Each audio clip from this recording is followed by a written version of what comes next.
Porque queremos aprovechar el tiempo. En línea está Sandra Ceballos, abogada, especialista en derechos humanos y también de toda la cuestión que tiene que ver con los pueblos originarios.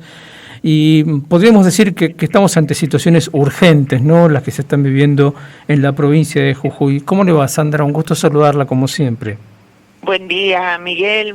Buenos días a toda la audiencia de Radio Nacional Misiones. Sandra, una de las cuestiones que nos está llamando mucho la atención es una especie de silencio ominoso, ¿no?, que hay sobre el accionar represivo en el caso de Jujuy, ¿no? La utilización de vehículos sin identificación, detenciones arbitrarias, casos de tortura que se han denunciado incluso con menores de edad, y preocupa mucho lo que ocurre en los lugares más alejados, donde ni siquiera los propios periodistas jujeños pueden llegar a cubrir, que es la zona norte de Jujuy, zona de pueblos originarios que están siendo también severamente reprimidos. ¿Qué noticias se tienen? Y sobre todo desde el punto de vista jurídico, se están cometiendo todo tipo de delitos por parte del Estado jujeño. Uh-huh. Sí, así es. Estaba pensando en eso. Nosotros formamos parte desde distintas organizaciones de una red de organismos de derechos humanos en la que estamos permanentemente en contacto viendo qué acciones se pueden tomar, ¿no? Ya hemos tomado varias. Y anoche nos comentaban desde el CELS haber recibido una carta de la Secretaría de Derechos Humanos de la provincia de Jujuy, en la que dan cuenta, según ellos, de las atrocidades que está haciendo la gente del pueblo, cortando las rutas, y enumera una serie de daños que están provocando en contra de toda la población jujeña, supuestamente, ¿no? Entonces, por supuesto, eso causa mucha indignación y ya hay toda una respuesta que se le va a enviar a la Secretaría de Derechos Humanos, donde se le requiere que intervenga ante determinados derechos consagrados internacionalmente sobre los derechos de los seres humanos, ¿no? No solo sobre pueblos indígenas. Uh-huh. Sí, llama mucho la atención, ¿no? Desde distintos sectores se ha pedido la intervención de la provincia. Eso constitucionalmente tiene la limitación de que tiene que salir del Congreso, salvo en ocasiones en que no esté sesionando el Congreso, fuera de periodo ordinario de sesiones, lo podría determinar el presidente, siempre y cuando el Congreso estuviera en receso y luego se somete a la aprobación del Congreso, ¿no? No es el caso, tendría que salir desde el Congreso, pero bueno, sabemos que estamos en plena lucha, en plena campaña preelectoral, y evidentemente esto cae en medio de esa grieta, ¿no? Uh-huh. Increíblemente, porque todos miramos azorados esas escenas que no se corresponden con la democracia, ¿no? Con un periodo de vigencia de los derechos, un periodo ordinario, parece que se suspendieran los derechos, que pareciera un estado de sitio. Uh-huh. Así que sí, efectivamente, bueno, desde todos nos admiramos de esto y causa terrible dolor, ¿no? También desde el punto de vista jurídico se aprobó y está vigente, porque ya prácticamente a los minutos estaba publicado en el boletín oficial, una reforma constitucional contra la que se viene luchando.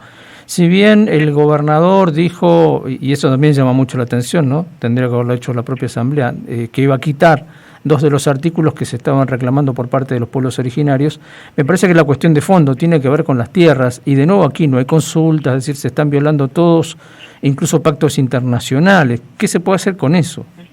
Uh-huh. Sí, efectivamente, ante todo, lo que demostró el gobernador, que él ponía y sacaba los artículos como él quería, ¿no? Uh-huh. Porque ofreció eso públicamente, en cadena nacional prácticamente, decía, bueno, no les gustan estos 2 artículos, bueno, los saco.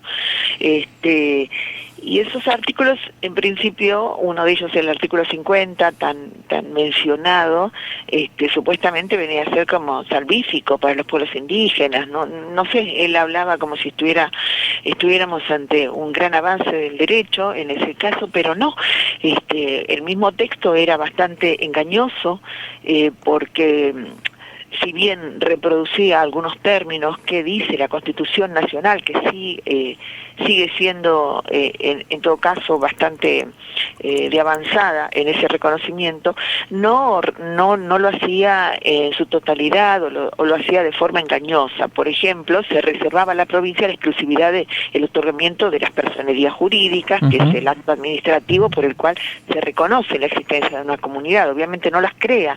Eso para ciertos funcionarios parece difícil de entender, una cosa muy sencilla. La comunidad existe, no necesita que el Estado la cree, el Estado la reconoce y la extiende. Es como un DNI, una persona puede vivir indocumentada y no por eso deja de ser persona ni de tener derechos. El Estado le otorga un DNI como a cada uno que nos permite movernos de otra manera y por ahí entablar juicios, en fin, existimos para esa vida civil para poder ejercer nuestros derechos y obligaciones, pero una persona indocumentada es un ser humano, ¿no? La comunidad lo mismo, y la Constitución Nacional habla de un registro, un otorgamiento de personerías jurídicas que lo hace el Instituto Nacional de Asuntos Indígenas, y aquí la provincia se arroga el derecho de otorgar estas personerías. Y también respecto de los territorios no dice nada acerca de la gestión de los recursos naturales que la Constitución Nacional le extiende a las comunidades indígenas. Entonces, por eso digo que fue muy engañosa. Él dijo, me parece, yo creo que se perjudican, ¿no? Como si esto hubiese sido un gran avance y no el tema principal de los recursos naturales. Sabemos que estamos hablando de litio, eso no se lo reconocía, por el contrario, saca él, como él mismo lo dijo, estos artículos, pero subsiste ahí la prohibición de la protesta social, con lo cual ya sabía que los collas estaban condenados a tener que soportar la intromisión y la invasión de sus territorios, cuando la Constitución Nacional les reconoce el derecho a participar y a gestionar esos recursos naturales, que por supuesto las provincias tienen el dominio originario, como lo dice la Constitución, pero es concurrente con, en este caso, el derecho que tienen las comunidades también a gestionar, o sea, que se tienen que sentar a discutir. Y el tratado habla de un diálogo de buena fe, y esto es lo que nos estamos olvidando, ¿no? También pensaba en estos días una cosa muy básica. Cuando, por ejemplo, un docente, si desaprueba todo el curso, si todo el curso, toda la clase, los alumnos les va mal, seguramente vamos a pensar, ¿qué pasa con este docente, no? Nadie se le ocurre pensar qué pasa con el gobierno de Jujuy. Si hay tanto, pues a él no se le ocurre, pues está en plena campaña aquí en Buenos Aires, pero la provincia arde. Es raro, ¿no? Tal cual, es muy raro.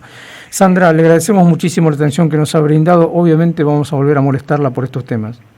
No, por favor, no es ninguna molestia. Muchas gracias. Buen día. Charlábamos con la doctora Sandra Ceballos, entonces especialista en derechos humanos y también es periodista, es conductora de una columna de opinión y de análisis de estas cuestiones en la televisión pública. Y nos interesaba mucho su opinión, su análisis de lo que está pasando en la provincia de Jujuy en materia de derechos humanos y sobre todo de derechos de los pueblos originarios, ¿no?